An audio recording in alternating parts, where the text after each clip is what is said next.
ሰላም እንዴት ናችሁ? ሚሴለ ነኝ። ዛሬ ሌላ ታሪክ። አይኔን አትዩት፣ ትንሽ ራሴን አሞኛልና በሰዓቱ የሁለተኛ ክፍል ተማሪዎች ሆምሩም መምህር ነበርኩና ከልጆቼ ውስጥ ከጠቅላላ ተማሪዎቹ ውስጥ ከወንዶቹ አንዱ ልጅ በእድሜ በእርግጥ ቀደምት ኬጂ ላይ ሲገባ ትንሽ ቀደም ብለው ስላስገቡት ከሌሎቹ ትንሽ ያንሳል እና በደንብ አፉንም አልፈታም ነገር ግን በቃ ዝም ብሎ ነው የሚያለቅሰው። ሁሉም ሽንት ቤት መሄድ ሲፈልግ ያለቅሳል። ጽፎ መጨረስ ካቃተው ያለቅሳል። እርሳስ ከተሰበረበት ያለቅሳል። በቃ ዝም ብሎ ነው የሚያለቅሰውና 2 ጊዜ 3 ጊዜ ቤት ኮሚኒኬት ለማድረግ ሞከርኩና በቃ እሱ ባህሪው ነው፣ እንደዛ ነው። የሆነ ነገር ማስረዳት ሲፈልግ ያለቅሳል አለች። ግን እናት ኖርማል ትክክል አይደለም። ለምንድን ነው ዝም ብሎ የሚያለቅሰው? ማለት የሆነ ልጅ ካራበው ካላመመው የሆነ ነገር ካልተጎዳ እንዴት ዝም ብሎ ይሄን እርሳስ ስጡኝ ለማለት ሰው እንዴት ያለቅሳል? ሽንት የመጣል ሽንት ቤት ሊድ ለማለት ለምን ያለቅሳል? እና አልተዋጠልኝም። በቃ ባህሪው ነው ብዬ መቀበል አልችልም። ምክንያቱም ሌሎች ብዙ ተማሪዎች አሉኝ፣ ብዙ ልጆችን አስተምሬያለሁ፣ አውቃለሁ። ማንም ልጅ ቢሆን የሆነ ነገር ለመጠየቅ አያለቅስም። ማለት የሆነ የጎደለው ነገር ይኖራል፣ ወይም የሆነ የሚያስፈልገው ግን ማስረዳት ያልቻለው ነገር ይኖራል ብዬ በቃ ከእናቱ ጋር በደንብ ማውራት ፈለኩና የኳርተሩ መጨረሻ ላይ ወላጅና መምህር የሚገናኙበት የኦፕን ሃውስ ፕሮግራም ነበርና ስትመጣ ውጤቱን አየን ምናምን ብዙ ነገር አወራንና ነገርኳት። ማለት ይሄን ነገር እኔ ከዚህ በፊት ደውዬልሻለሁ፣ ጽፌልሽ አውርተናል፣ ግን በቃ እኔ ባህሪው ነው እሱ እንደዚህ ብሎ ነው የሚያስረዳው የምትይውን ነገር መቀበል አልቻልኩም አልኳት። ለምንድን ነው ማለት ለምን እንዴት እንደዛ አሰብሽ አለችኝ። አይ ልጅ የሆነ ነገር የሆነ ችግር ከሌለበት የሆነ ጫና ከሌለበት ካራበው ካላመመው ካልበረደው የሆነ በቃ የሆነ የጎደለው ነገር ከሌለ በስተቀር እንዴት ዝም ብሎ ያለቅሳል? ማለት ስጡኝ ለማለት ምን ያስለቅሳል? ይሄን እፈልጋለሁ አይልም ወይ ምናምን አልኳት። እና እስኪ ያላችሁን ቅርርብ ምናምን አልኳት። ያለን ቅርርብ ስራ ሄዳለሁ፣ ጠዋት ነው የምወጣው፣ 12 ሰዓት አካባቢ ከቤት እወጣለሁ። ማታ ቤት ስገባ 2 ሰዓት ይሆናል። አባቱ ከኔ ከተል ብሎ አንዳንዴም ቀደም ብሎ ሊገባ ይችላል፣ ግን ቀን ሙሉ የሚውለው ከአጋዥ ጋር ነው አለች። እሺ ከአጋዥ ጋር ነው። ከሱ በታች ልጅ አለ። አንዲት ሴት ህፃን አለች። አመጋገቡን ቀን ምንድን ነው የሚሰራው? ከትምህርት ቤት መጥቶ አጋጣሚ ሆኖ ከትምህርት ቤቱ በጣም ቅርብ ነበር መኖሪያ ቤታቸውና ያው እንግዲህ ከትምህርት ቤት ወደ ቤት እስከሚሄድ ድረስ 15 ደቂቃ ቢሆንበት ነው። በር ላይ ያወርደዋል ሹፌሩ፣ የራሱ ሹፌር ነው ያለው፣ ይገባል። እና ስለዚህ በጣም ሰፊ ጊዜ ነው። አንቺ እስከምትመጪ እስከ 2 ሰዓት ድረስ ረዥም ጊዜ አለውና ምንድን ነው የሚያደርገው? አይ ብዙ ጊዜ እኔ ስመጣ ተኝቶ ነው ማገኘው እና ተኝቶም ይላል አለች። አሃ ይሄ የሚያስብል ነገር ብሶት ነው አይደል? የሆነ ተገርፎ ወይ ተጨንቆ አልቅሶ ምናምን የቆየ ልጅ ነው እና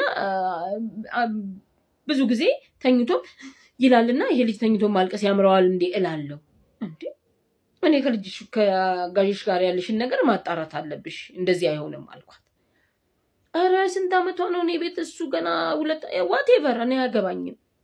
ካልሆነ ደግሞ አንቺ ወይም ደግሞ አባቱ ወይም የሆነ ሰንበዴ አቢዩዝ እያደረገው ነው ይሄ ልጅ። እስኪ አወጣጩ አፉ ኮልታፋ ነው። እኔ ይገባኛል ምን እንደሚል፣ ግን አወጣጭው ማለት ምን እንደሚፈልግ ምናምን። አይ ምንም አይነግረኝም ማለት በጣም ብዙ ጊዜ ሞክሬያለሁ። ለምንድን ነው እንደዚህ? እሺ እኔ ላናግረውና የመጣውን ነገር በግልጽ ነው የምነግርሽ። ወይ ሰፈር ወይ ጎረቤት ወይ ምናምን የሆነ ችግር አለ አልኳት።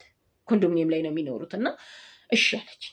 ከዛ ከማግስቱ ጀምሬ በቃ በዛን ዕለት የመጀመሪያ እናቱ እንድጠይቀው የፈቀደችኝለት ብዙም አይደለም፣ ግን በቃ እንዲህ የሆነ ሞቲቬት የሚያደርገው የሚያበረታታው ቃላት እየነገርኩት ምናምን። ድሮም ያው አልቃሻ ስለሆነ አምጥቻ አጠገብ ያስቀምጨዋለሁ፣ ግን ይሄን አልቃሻ የሚለውን ስሙን ሳልቀርብ የዓመት እንዲያልቅና ወደ 3ኛ ክፍል እንዲሻገር አልፈለኩም።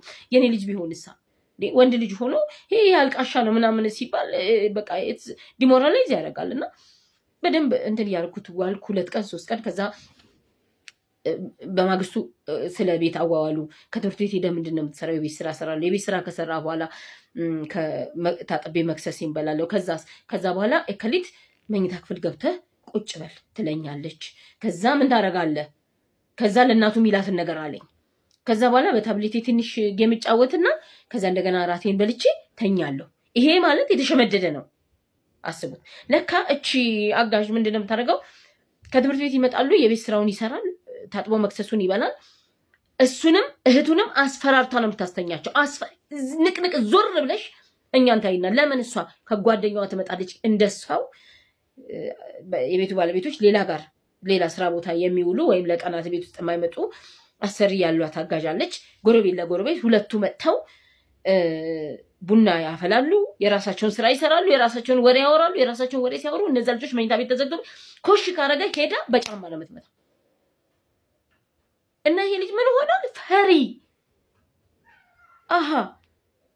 በቃ ወይኔ ጌታ ሆይ፣ ይሄንን የነገረኝ ጊዜ ማለት ነው ስደነግጥ ለማሚ አትነግሪያትም። አልነግራትም። እኔ ቃል ገባላለሁ እንደዚህ አልነግራትም።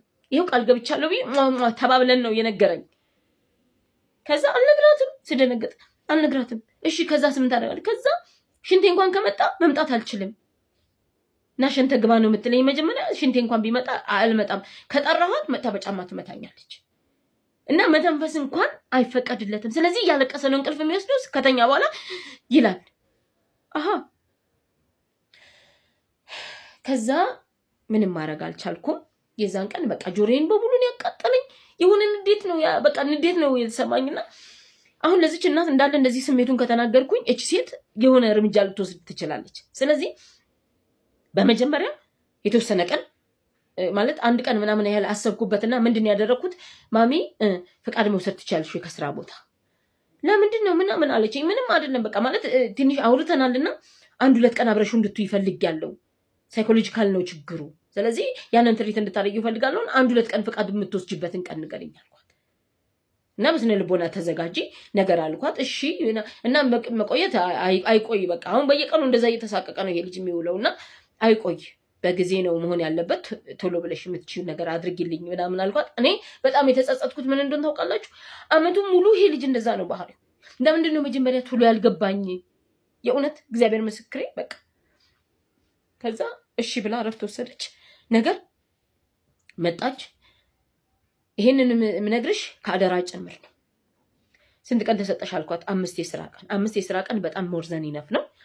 ይሄኛውን ቅዳሜና እሑድ ጨምረሽ ሰራተኛ ፈልጊ፣ ጸብ እንዳታስነሺ፣ ልጆችሽን ራስሽ ማሳደግ እንደምትፈልጊ፣ ስራ ለቀሽ ልትወጪ እንደሆነ ንገሪያት። በቃ ረጅም ጊዜ ነው እነሱ ቤት የቆየችው። መውጫ መግቢያቸውን ታውቃለች። ብዙ ነገር ምናምን በጸብ አይሆንም። ነገ አንቺ ለሌላ ሰራተኛ ጥለሻቸው ስትሄጂ ሌላ ነገር ሊፈጠር ስለሚችል ይሄንን አድርጊ እና በዚህ መንገድ ከህይወታችሁ እንድትወጡ አድርጊ። ይሄን ነው የምታደርገው ብዬ ከነዘዴው ከነምናምን ተመካክረን እንደ እህትማማች በደንብ አረጋግቻት ጊዜ ወስዳ አስባበት ከዛ ያችን ሴት አሰናበተችና ልጁ ወደ ኖርማል ማንነቱ እንዲመጣ በጣም ብዙ ጊዜ ፈልጓል። በጣም ብዙ ጊዜ ፈጅቶበታል። ምን ኖርማል እንደሌሎቹ ወንዶች እንደሌሎቹ ልጆች ነው ለማለት ይሄን ስጡኝ፣ ይሄን ፈልጋለሁ፣ ይሄ የኔ ነው አትንኩብኝ ማለት የጀመረው ከረጅም ጊዜ በኋላ ነው። ኢቭን ግሬድ 3 ራሱ ሄዶ አንዳንዴ ያ ነገር ይመጣበት ነበርና ቆይቶ ራሱ ይሄ አይነት ባህሪ ያሳይ እንደነበረ ወንድ ሚስተር ነበረውና ግሬድ 4 ሲደርስ አጋጣሚ ሆኖ የምንገናኝበት እድል ሲፈጠር አውርቼው ነበርና ምን ያህል ተጽዕኖ እንደሚፈጥር ሰው ካለ ምክንያት ልጆች አያለቅሱም የምለው ለዚህ ነው። ካለ ምክንያት ልጆች እንቅልፍ እምቢ አይላቸው፣ ካለ ምክንያት ተኝተው አይቃዡም፣ ካለ ምክንያት መኝታ ላይ አይሸኑም፣ ካለ ምክንያት የሆነ ታሪክ አለ። ትንሽዬ ምልክት ስታዩ እናንተ ንቁ መሆን መቻል አለባችሁ ምለው ለዚህ ነው። ኤኒዌይስ ወዳችኋለሁ።